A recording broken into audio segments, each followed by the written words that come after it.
अब हम लोग पढ़ रहे हैं relationship between zeros and coefficients of polynomials.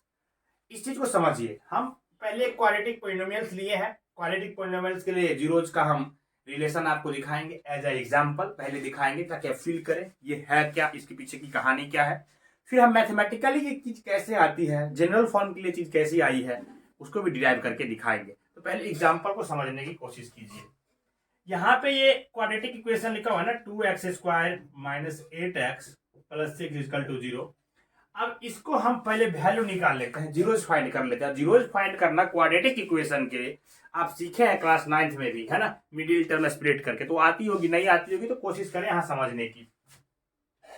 ये 6 से इसको मल्टीप्लाई करता है, 6 2 कितना हो जाएगा 12x²। ये 12x² है ना। बस फंडा ये होता है कि ये मिडिल टर्म है, इसको ऐसे तोड़ना है कि गुना करके 12x² आ जाए दोनों टर्म को, और ऐड करके माइनस 8x आ जाए। वही फंडा होता है। तो देखो 2x² तो लिखेंगे, अब 8 को कैसे तोड़ोगे, 6 2 8 होता है, तो 6x minus 6x minus 2x लिखेंगे। अगर 8x को तो दोनों को जोड़ेंगे, 6 और 2 कितना हो जाएगा, माइनस 8x हो जाएगा ना, 6 2 8। ठीक है, जोड़ने पे तो पूर रहा है। क्या मल्टीप्लाई करके 12x² पूरेगा, तो 6 और 2 6 2 12 माइनस माइनस प्लस, हाँ 12x²। इसको मल्टीप्लाई करने पे पूर जाएगा। इन दोनों को अगर मल्टीप्लाई करेंगे तो 12x² आ रहा है। तो यहाँ पे लिख देते हैं, क्या लिख देते हैं, minus 6x minus 2x plus 6। अब यहाँ पे दोनों में से क्या कॉमन आ सकता है, 2x इसमें भी है, 2x इसमें भी है, तो 2x कॉमन ले लो, तो यहाँ पे बच जाएगा x। यहाँ से 2 कॉमन ले लोगे तो 2 3 6 3, और x तो आ ही गया तो 3। यहाँ पे -2 कॉमन आ जाएगा भाई, तो -2 जब यहाँ से कॉमन लोगे तो यहाँ पे बचेगा सिर्फ और सिर्फ x, और प्लस में तो माइनस में हो जाएगा, 2 3 6 तो -3, तो x -3, और यहाँ आ गया 2x -2। अब देखो ये x -3 इजिकल टू 0 करो, तो x इजिकल टू 3, x का एक वैल्यू 3 आ गया। 2x -2 इजिकल टू 0 करो, तो 2x इजिकल टू 2 हो जाएगा, तो x इजिकल टू 2/2 यानी 1। तो ये x का एक वैल्यू 3 और एक वैल्यू 1, यही इसका क्या है, 0। ठीक है, मैंने 0 फाइंड कर लिया, हमको रिलेशन चाहिए 0 के लिए। तो पहला काम हम यहाँ पे करते हैं ना, सम कर लेते हैं दोनों को, 0 को, तो सम ऑफ इट्स 0, यही दो पढ़ते हैं ना। तो सम ऑफ इट्स 0 करोगे तो एक 0 का सम क्या होगा 3, और दूसरा 0 का होगा प्लस में 1, यही हो गया ना। इज इक्वल टू ये आ रहा है 4, देखोगे तो 3 और करके 4 आ रहा है। अब देखो ना, यहाँ पे तुम 4 कैसे ला सकते हो, इस इक्वेशन के कोफिशिएंट में ऐसा क्या करोगे, क्या कोफिशिएंट का रिलेशन बनाओगे तो 4 आएगा। तो सम ऑफ इट्स 0 जब हम किए हैं, 3 को और 4 को जोड़े हैं, तो सॉरी 1 को जोड़े हैं, 3 और 1 को, तो 4 आ रहा है। हम यहाँ पे 4 इसके कोफिशिएंट से कैसे लाएंगे, दोनों बराबर हो जाएगा। इसके लिए हम देखो यहाँ पे -8 ले लेते हैं, अगर अब बट्टा में क्या रख देते हैं 2, कोफिशिएंट है इसका -8 और इसका 2, तो चूंकि कोफिशिएंट के बीच में ही तो रिलेशन फाइंड करना है। तो देखो 2 से काटोगे तो 4 आ जाएगा, लेकिन ये माइनस में 4 आएगा, और एक माइनस हम एक्स्ट्रा ले लें यहाँ पे, तो ये वैल्यू 4 आ जाएगा, तो बराबर 4 नहीं हो जाएगा। अब यहाँ पे देखे, ये जो है माइनस बी का माइनस लिए हैं, ये बी अगर वैल्यू है तो इसका माइनस लिए हैं, तो माइनस में जब बी लिए हैं तो इसी को लिख सकते हैं -b, बट्टा में क्या लिए हैं, ए का वैल्यू, एक्स के आगे जो है वो ए होता है, ए, यानी इसको हम लिख सकते हैं ना कोफिशिएंट ऑफ एक्स, बट्टा में क्या लिए है, coefficient of x², coefficient of x²। तो हमको ये वैल्यू मिल गया, दोनों को सम जो किए हैं बराबर हो गए। ठीक है, सम इसी तरीके से देखो, प्रोडक्ट ऑफ अगर निकाले, product of 0, it's product of its 0 लिखो ना, इट्स 0, तो प्रोडक्ट करोगे 3 और 1 का, तो क्या आ जाएगा, 3 ही आएगा। अब देखो इसके कोफिशिएंट में ऐसा क्या करोगे कि 3 प्राप्त कर लोगे, तो हमको यहाँ दिखा है सर कांस्टेंट टर्म जो है ना, इसको 6 मान लीजिए, और इसको डिवाइड कीजिए 2 से, तो 2 3 6 3 आ जाएगा, यानी तो ये हो गया, अगर ये a है ये b तो c, तो c अपॉन a, यानी कि ये क्या आ गया, c अपॉन a। तो हम तो ये प्राप्त कर लिए कोफिशिएंट का प्रोडक्ट करके भी। अब इसी चीज को, ये जो वैल्यू हम निकाले प्रोडक्ट ऑफ 0, इसी को 0, अब देखो दोनों 0 को हम अगर एक 0 को अल्फा माने और दूसरा 0 को बीटा माने, है ना, इसी में अल्फा इजिकल टू हम माने एक 0 इजिकल टू अल्फा 3 और बीटा इजिकल टू 1, तो यही ना हो गया अल्फा प्लस बीटा, जो हम लोग पढ़ते हैं alpha plus beta minus b upon a, और यही ना हो गया अल्फा इंटू बीटा क्या हो जाएगा C/A। इसी फार्मूला को हम लोग यूज करते हैं relationship between zero Z coefficient में। तो कैसे ये फार्मूला जनरली कैसे फाइंड करते हैं हम इस चीज को आओ सीखेंगे। हमने एग्जांपल से ही आपको फील करा दिया कि अल्फा प्लस बीटा C/A होता है, alpha into beta minus alpha plus beta minus B/A होता है, और अल्फा इंटू बीटा C/A होता है। तो आप इस एग्जाम्पल को समझे और हम पहले देख लेते हैं कि ये चीजें आती कैसे है, जनरल कैसे निकल के आएगी। चलो अब हम लोग ना क्वाड्रेटिक पॉलिनोमियल्स के लिए देखते हैं जनरल फॉर्म, ये जो जीरोज ऑफ कोफिशिएंट का जो रिलेशन है ये आती कैसे, इसको हम लोग डिराइव कैसे करेंगे। तो क्वाड्रेटिक पॉलिनोमियल्स के लिए यानी कि कोई भी क्वाड्रेटिक पॉलिनोमियल पहले लेट कर लेते हैं px is equal to p of x is equal to ax square plus bx plus c। General form यही है जहां पे a does not equal to 0 होना चाहिए। यहाँ पे क्या होगा, अल्फा एंड बीटा, मान लेते हैं alpha and beta are 0 of the polynomial. Alpha beta 0 है इस पॉलिनोमियल के, तब क्या कहेंगे, देन x माइनस अल्फा और x minus beta are the factor of polynomial. x minus alpha and x minus beta क्या होगा, फैक्टर होगा, factor of polynomial are the factor of polynomial.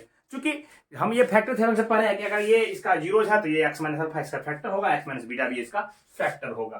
तो इसका तो ये मतलब हुआ सर कि यहाँ पे लिख देते हैं, देखो ax square plus bx plus c is equal to होना चाहिए क्या, x माइनस अल्फा का मल्टीप्लाई कर लो और x माइनस बीटा का मल्टीप्लाई कर लो, इसके बराबर होना चाहिए। k एक कोई कांस्टेंट ले लेते हैं, क्योंकि यहाँ जो इक्वेशन होगा यहाँ पे a b c के कोई भी वैल्यू के लिए होगा ना, बढ़ा सकते हैं घटा सकते हैं।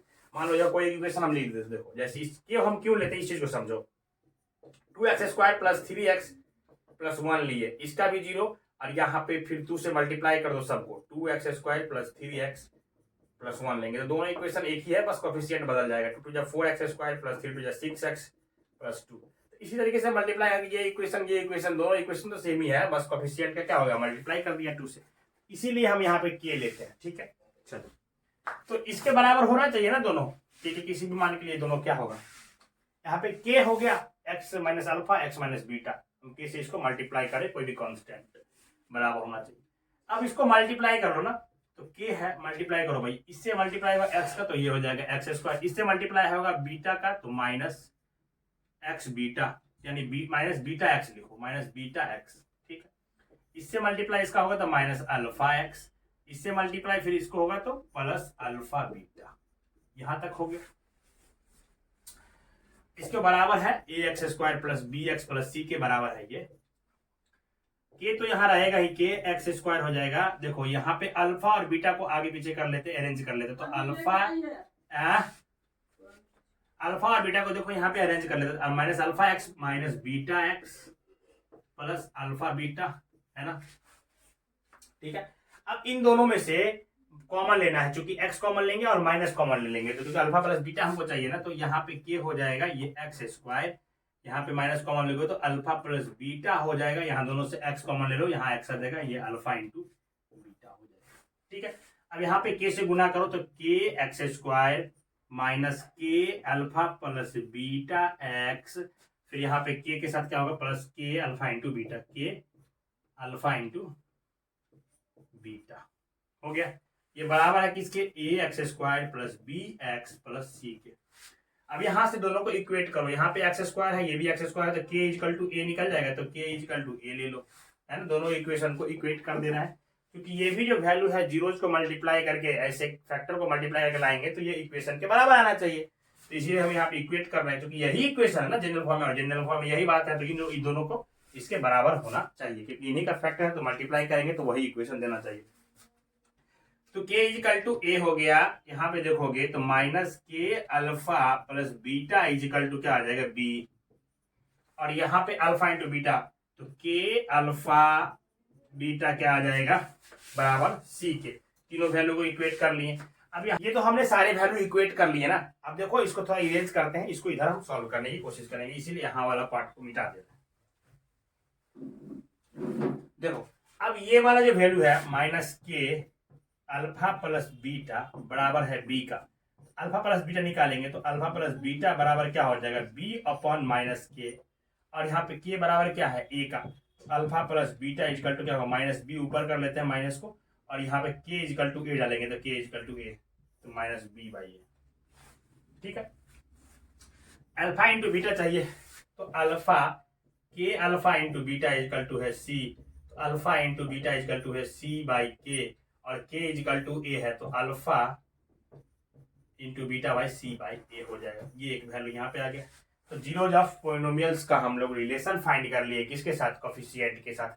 आप ये याद रखें अल्फा प्लस बीटा होता है माइनस बी अपॉन ए, अल्फा इंटू बीटा होता है सी अपॉन ए, और ये कैसे फाइंड करते हैं हमने यहाँ पे आपको करके दिखा दिया। तो अभी तक हमने काफी थ्योरी पढ़ चुका है, अब एक एग्जाम्पल इस पे कर लेते हैं, आपको ये पूछता भी है, तो चलिए आगे बढ़ते हैं। ये क्वेश्चन है दोस्तों, find the zeros of a quadratic polynomial, ये आपका पॉलिनोमियल दिया हुआ है, and verify the relationship between zeros and coefficient, और रिलेशनशिप फाइंड करना है, वेरीफाई करना उनके दोनों के बीच ये जीरोज और कोफिशिएंट का। तो सबसे पहले तो आपको जीरोज फाइंड करना है, तो ये आपका हो गया। सोल्यूशन में क्या करोगे, इसको P of X is equal to है आपका X square plus 7x plus 10, middle term split करेंगे ना, X square plus 7x plus 10 is equal to 0 करो तो यहाँ पे 10 हो जाएगा, तो एक्स स्क्वायर 10 पुराने के लिए क्या हो 5 to 10 होता है, तो x square plus 5x plus 2x plus 10, ये चीजें आपको आती होंगी, मिडिल टर्म स्प्लिट करना।